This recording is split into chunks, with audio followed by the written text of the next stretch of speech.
Namasté, bonsoir. J'espère que vous allez bien et que vous avez passé une belle journée, un beau dimanche, puisque nous sommes en direct le dimanche 3 octobre pour parler de la nouvelle lune, donc du 6 octobre. Namasté Laure.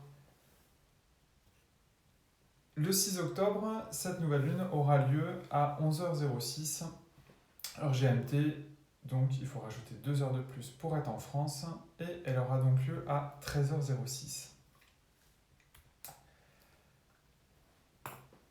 Une nouvelle lune, je me permets de le rappeler, c'est toujours l'énergie principale en fait vraiment. Une nouvelle lune, c'est le moment d'un nouveau départ. On a vraiment cette énergie-là du soleil et de la lune. La lune, c'est Chandra, c'est la reine des planètes. Et le soleil, lui, c'est le dieu des planètes. Donc on a vraiment ces deux... Merci Laure, c'est très bien comme ça. On a vraiment ces deux énergies-là qui sont conjointes.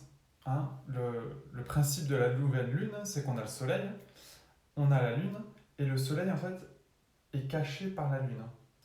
D'où en fait on ne la voit plus, parce qu'elle n'est plus... La face que l'on voit de la lune n'est plus illuminée par le soleil, donc la lune n'a pas d'énergie, n'est pas une source de lumière propre. Elle se contente, c'est déjà pas mal, de refléter la lumière du soleil.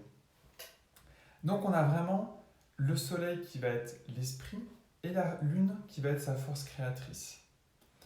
On a également le soleil, le principe masculin sacré, le masculin au sens vraiment général, le masculin sacré, et la lune, le féminin sacré au sens général, qui représente cette dualité primordiale qui est source de toute vie. C'est l'actif et le passif, c'est le corps et l'esprit, c'est le jour et la nuit, c'est l'indépendance et la relation, c'est la volonté et l'amour. Et au moment de la pleine lune, ces deux énergies-là s'unissent. Il y a vraiment ça également. Comme énergie, on a vraiment les deux énergies, le principe masculin qui rejoint le principe féminin pour créer, pour donner vie, pour permettre après de croître. Et ça, c'est vraiment ça qui est porté comme énergie au niveau de la nouvelle lune, c'est cette capacité à donner naissance, à prendre un nouveau départ, à nous-mêmes, mais je dirais à nous-mêmes au sens holistique du terme, donc c'est-à-dire à tous les êtres, à tous les corps, de notre corps le plus grossier au plus subtil. On a cette capacité-là et on a cette capacité de porter nos projets, puisqu'après, pour aller de la nouvelle lune, donc où il n'y a pas, on ne la voit pas, à la pleine lune où on la voit entière, on a vraiment ce qu'on appelle cette phase croissante, donc qui va nous permettre de faire croître les projets qu'on a portés au moment de la nouvelle lune. Et ça, c'est absolument fantastique, quoi. Et à cela, on va rajouter encore, si vous me suivez toujours, j'espère, une petite subtilité. Le soleil représente notre présent et notre futur. La lune porte les énergies de notre passé. Donc, c'est-à-dire que le soleil indique ce que nous sommes et ce que nous allons être, ce que nous devons être. Et la lune, ce que nous étions. Donc la lune, en fait, porte les expériences passées, nos expériences passées, et elle les amène au moment de la nouvelle lune, au soleil, pour qu'il en fasse quelque chose. Il amène vraiment, voilà, notre passé revient dans notre présent pour que nous puissions œuvrer pour notre futur. Et là, bien entendu, tout à chacun est unique en fonction des expériences qu'on a pu vivre, mais également, bien entendu, qu'est-ce qu'on a fait des expériences passées, quoi. Est-ce que j'ai trimballe comme un boulet, quoi, ou comme des boulets même? Est-ce que c'est des valises beaucoup trop lourdes? Ou est-ce que j'ai déjà fait le ménage? Est-ce que j'ai déjà transcender ces expériences-là. Qu'est-ce que j'amène au niveau de mon présent pour former mon futur? Donc soyez vigilants également à ça. Et ça, c'est le travail de tout ce qui précède la nouvelle lune. C'est-à-dire que on part de la pleine lune pour aller à la nouvelle lune, c'est décroissant, donc là on est censé lâcher. Les énergies sont là pour nous aider à lâcher ce qui est en trop, ce dont nous n'avons plus besoin. De digérer. Et lâcher, c'est quoi? C'est éliminer. Éliminer, c'est digérer. Là, si on prend l'alimentation, c'est exactement pareil, sauf que là on va parler d'alimentation plus subtile. Mais c'est je digère, c'est-à-dire que je garde ce qui est bon pour moi et j'élimine ce qui n'est pas bon pour moi. Et donc, pendant cette phase décroissante de la lune, on a vraiment ces énergies-là où on peut, tout ce qui me sert plus, je le lâche, quoi. Et comme ça, au moment de la nouvelle lune, mon passé, donc qui se retrouve dans mon présent, pour former mon futur, pour que je puisse créer mon futur, eh bien, il me sert à quelque chose. Je sais, il est lumineux mon passé. C'est pas un espèce de vieux bourbier de trucs, quoi. Un vieux boulet que je traîne. Non, non, c'est un truc léger. C'est waouh. Et là, bam, j'y vais, quoi. Et là, j'ai cette capacité de discernement au niveau de la nouvelle lune pour me dire, bah, je vais me diriger vers là. Et là, en plus, sur cette nouvelle lune-là, c'est absolument fantastique les énergies qu'on a. Voilà, puisque cette nouvelle lune a lieu dans le signe de la Balance, mais également, elle n'est pas toute seule dans la Balance. Bon, vous me direz, bah oui, il y a le Soleil, forcément, bien vu. Mais il y a également Mars et Mercure, qui vont être juste à côté, mais vraiment à quelques degrés près, quoi. Et qui vont naturellement associer leur énergie à l'énergie portée par la Lune, par cette rencontre de la Lune et du Soleil. Tout ça dans la bienveillance des énergies de la Balance. C'est ça un petit peu ce qui se passe. Et ça, mais c'est juste magnifique ce qui va se passer. C'est vraiment splendide. À condition, bien entendu, qu'on les vive bien. Ça, c'est tout un chacun. Alors, les énergies de la Balance, dans quoi on va baigner au final avec cette pleine lune-là? Les énergies de la Balance, principalement, c'est le signe de l'air. Enfin, non, principalement, non. Son signe, c'est l'air. C'est quoi l'air en Ayurveda, en Yotish? C'est le changement. Donc, on est vraiment dans un contexte de changement. Je dirais même, c'est même plus que le changement, là, puisqu'on va avoir cette conjonction avec les planètes, on va voir ça juste après. Mais vraiment, il y a cette idée avec la Balance, de porter le choix vers où je vais, vers où je porte mes projets, vers où j'oriente mes idées et mon idéal, de manière à pouvoir suivre mon idéal.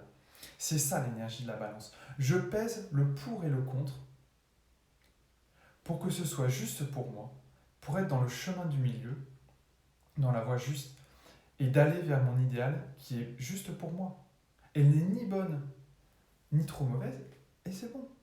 Et ça, c'est un chemin strictement personnel. Ce qui est bon pour moi peut être moins bon pour quelqu'un, et réciproquement. La Balance est également le signe des réformateurs, des révolutionnaires, des prophètes, des idéalistes, des fanatiques. Donc là, on y est, là. Le changement, il faut y aller. Et c'est très intéressant, parce que donc on a Mars qui est toujours en Balance, qui était déjà en Balance au moment de la pleine lune. Et Mars, on va le voir, c'est la planète du courage. On met l'accélérateur, là, Mars, avec Mars. Et donc, c'est maintenant, c'est très concret, quoi. C'est concret. Mars, c'est le Kuja en Ayurveda. Kuja, c'est celui qui est né de la Terre. Et donc, voilà, maintenant, ok, vous avez bien pensé, machin, etc. Maintenant, go, on y va et on œuvre vraiment et on rentre dans le concret, quoi. Avec cette énergie. Donc c'est cette énergie qui va dominer un petit peu au niveau de cette nouvelle lune-là. Et également, la Balance, elle nous donne de la sensibilité, elle nous donne de l'humanité, de la nervosité également. Et là, elle nous donne cette capacité à à soulever les foules et à influencer les autres, quoi. Bien entendu, quand on influence les autres, alors là on se voit dans le bon rôle et tout, je fais ouais, c'est moi, je suis au milieu de la balance et tout, je suis au milieu du signe de la balance, c'est moi qui vais influencer les autres. C'est tout à fait possible et tant mieux. Enfin, ça dépend l'influence que vous avez sur les autres, mais bien entendu, je n'en doute pas, vous avez une influence absolument positive et merveilleuse sur les autres, donc tant mieux. Mais d'un autre côté, ça veut dire également que les autres peuvent vous influencer. Donc on peut avoir un côté très bénéfique pour soi, comme un côté qui l'est beaucoup moins. Comme toutes les énergies, il y a du bon et il y a du moins bon. C'est la dualité, on retrouve ça dans toutes les planètes et on va retrouver ça particulièrement donc avec la Lune et le Soleil comme on l'a vu, mais également avec Mars et Mercure comme on va le voir. Et ça, voilà, ça il faut se garder dans un petit coin de cette tête, dans notre tête, que voilà, il y a cette sensibilité, cette humanité qui nous permet de faire les bons choix. Et pour nous, et pour tous ceux qui nous entourent, bien entendu. C'est le but de notre vie. Mais attention à ne pas être dans le mauvais côté de ces énergies-là, quoi. Où là, on perdrait un petit peu de lucidité, on perdrait de discernement. Et on ne saurait plus vers où je vais, quoi. Et on peut être un petit peu paumé. La nouvelle lune, c'est également l'absence de l'énergie solaire qui n'est plus reflétée. C'est noir, une nuit de pleine lune. Une nuit de nouvelle lune. Hein. C'est noir. Je suis un peu dans le brouillard, là, je vois plus où je vais. Attention à ça, quand même. Il y a ce côté-là également avec le signe de la balance. Et la balance également, c'est très intéressant parce que c'est le signe de la 7e maison. Et la 7e maison, c'est quoi? C'est la maison du conjoint, du mariage, de la passion, des relations et du partenariat. Et c'est hyper marrant quand même. On vient de quitter l'ère du poisson pour arriver dans l'ère du Verseau. Et l'ère du Verseau, c'est l'ère de la collectivité. Donc il y a vraiment cette énergie-là, qui nous dit ok, il va falloir du changement concret, on y va, mais avec cette notion de collectif, quoi, vraiment qui est très importante, qui est vraiment poussée par cette énergie du signe de la balance. Et également, la 7e maison, c'est la maison qui est associée à Vénus. Vénus, qui est le manifeste du féminin. On a la Lune qui va manifester le féminin sacré, global, et Vénus, c'est notre féminin à nous. C'est inférieur. Alors, c'est pas péjoratif, inférieur, c'est juste qu'il est moins grand, il est moins universel, il est moins primordial. Voilà, on a vraiment le féminin primordial qui est porté par la Lune, et le féminin plus concret qui est porté par Vénus. Vénus, la déesse de l'amour, la déesse de la beauté. Et ça, et qui on a qui vient à côté de la Lune et du Soleil? Mars. Mars qui est quand même the planète masculine, quoi, qui représente le masculin. Donc on a vraiment cette corrélation qui est présente entre le Soleil et la Lune, et également Mars et Vénus. Mars qui se retrouve dans les énergies de Vénus. Parce que Mars, déjà, donc, c'est celui qui est né de la Terre, donc on y va, c'est du concret, on avance, quoi. Il est régi par le dosha Pitta, par le feu, c'est lui qui gouverne l'élément feu. Donc là, c'est la planète de l'énergie, c'est la planète du prana, c'est une planète qui nous apporte le pouvoir, la force, le courage, voire même l'agression par rapport à la vie. On y va, c'est Tikshna, là. Et c'est ça, là, on met vraiment un coup d'accélérateur avec Mars. Mars qui est là, ça fait un petit bout de temps déjà qu'il est en balance, il était déjà lors de la différente pleine lune. Donc on y va, là ça va vite, les choses s'enchaînent. Un petit peu tout ce qu'on a pu maturer, là ça commence à s'accélérer un petit peu. On ne voit même pas le temps passer du reste. Ça fait un petit bout de temps qu'on ne voit pas le temps passer. Mais voilà, vous dites, tiens, mais fou, ces 15 jours ils sont passés à une vitesse. Ah ouais, mais c'est Mars ça. Et Mars, il va nous donner l'énergie, l'indépendance, la volonté, la confiance en nous pour exécuter nos projets. On est à ce moment de la nouvelle lune où on porte nos projets, qu'on a mûri, on s'est lâché, on a lâché tout ce qu'il fallait lâcher, on a amené vraiment notre expérience passée au service de notre présent. Et là, Mars arrive et nous donne vraiment le booster pour qu'on y aille, quoi. Là, il est vraiment le temps d'y aller. Et ça, cette énergie-là, cette énergie très masculine, d'exécution, de confiance en soi, mais elle est portée également par le soleil. Donc de manière vraiment plus globale. Et donc on a vraiment cet entonnoir, cette énergie qui arrive sur nous là, et c'est absolument fantastique, quoi. Et pour contrebalancer, quand même, pour mettre un petit peu d'harmonie, on a le signe de la balance qui est très harmonieux.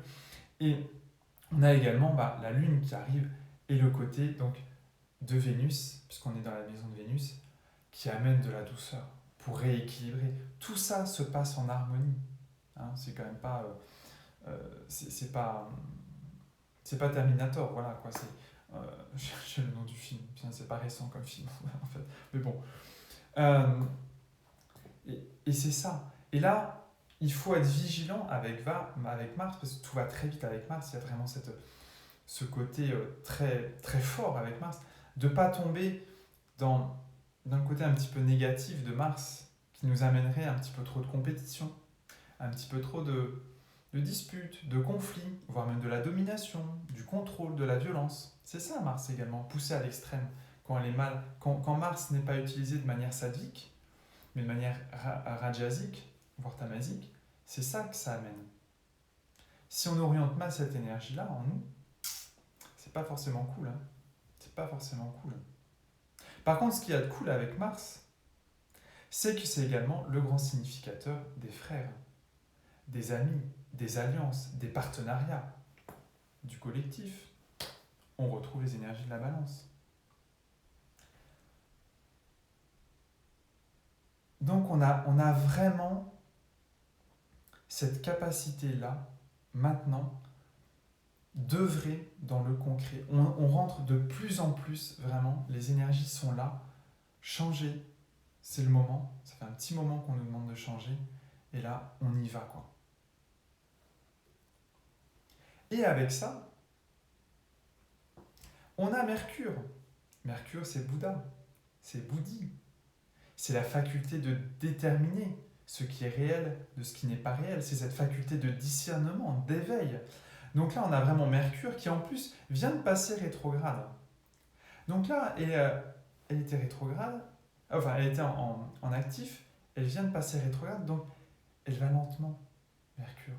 Et là, elle amène un petit peu de stabilité. Waouh! On pose un peu les choses avec Mercure, on calme un peu le jeu, tout va très rapide. Très rapidement, c'est assez moche quand même. Très rapidement, c'est mieux. Tout va très rapidement. Et là, Mercure arrive avec son énergie. On va poser les choses, on va amener le discernement. On a la capacité de faire les bons choix. Et Mercure, vraiment, arrive. Mercure, c'est le messager des dieux. Mercure, elle vient organiser également nos ressources personnelles. Mais c'est quoi nos ressources personnelles? C'est notre passé. Sur quoi je m'appuie pour œuvrer? Sur mes expériences passées. La nouvelle lune. Bim. Et Mercure, c'est également... Alors, comparé à Jupiter, et c'est très intéressant parce que Jupiter, lui, va passer en actif maintenant, en marche directe très bientôt, le 17 ou le 18 octobre. Et autant Jupiter, c'est l'esprit supérieur, c'est l'abstrait, donc on retrouve un petit peu cette dimension universelle quand on peut le retrouver au niveau du Soleil et de la Lune, sur ces dimensions masculin, féminin, sacré. Et Mercure, lui, va indiquer l'esprit inférieur, notre esprit. Alors là encore, il n'est pas inférieur, il n'y a pas de note, c'est différent tout simplement. C'est l'esprit du concret, c'est l'esprit de l'intellect. Et là, on retrouve vraiment ce concret. Mercure vient amener le discernement dans le concret. Il vient poser un petit peu Mars. C'est un petit peu le côté... on freine un peu avec Mercure, quoi. C'est un petit peu... Non, c'est pas qu'on freine avec Mercure, non. C'est simplement, je rétrograde de vitesse. Voilà. J'étais en cinquième, je repasse en quatrième. Voilà. Tout mon véhicule, ça y est, il va un peu moins vite, quoi. Je peux prendre un petit peu de souffle, quoi. Je reprends mon souffle. Et ça, c'est absolument magnifique, cette corrélation-là, quoi. Mais tout est fait vraiment pour que ça se passe au mieux. Parce que Mercure également, voilà, derrière le discernement, c'est je comprends. C'est la planète, ça devient facile. Je mets une corrélation entre mes idées, avec un mélange, une assimilation rapide des informations qui m'arrivent. Et ça, c'est vraiment Mercure. Et Mercure également a cette capacité de détruire les barrières existantes entre les gens.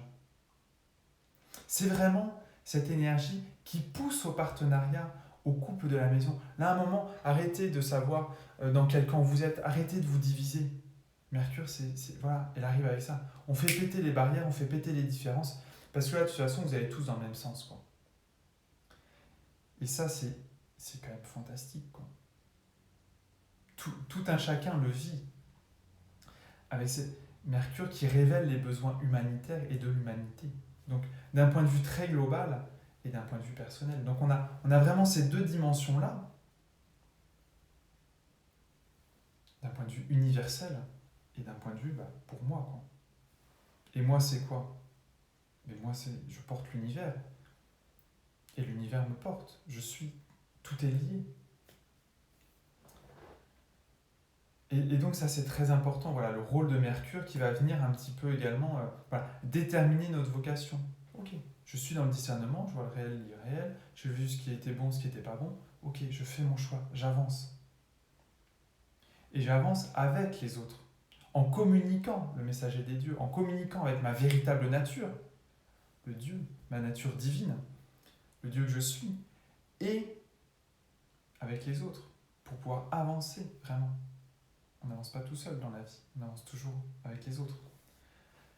Et Mercure, ce qui est très intéressant, c'est que c'est une planète mutable. C'est quasiment même la planète la plus mutable. C'est-à-dire elle se teinte de l'énergie des planètes d'à côté. Donc elle va vraiment se teinter l'énergie de Mars, du Soleil et de la Lune. Et voilà. Et ça, c'est super cool, parce que ça veut dire que vraiment, on a tout qui va dans le même sens.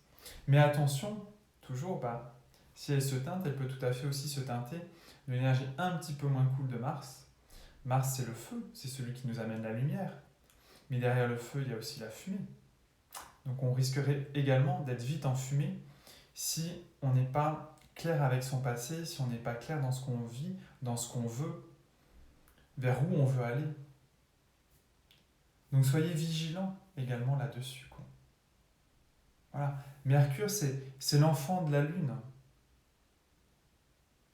Il est l'esprit, il comprend, mais c'est pas lui qui porte les idées. C'est pas lui qui organise tout ça.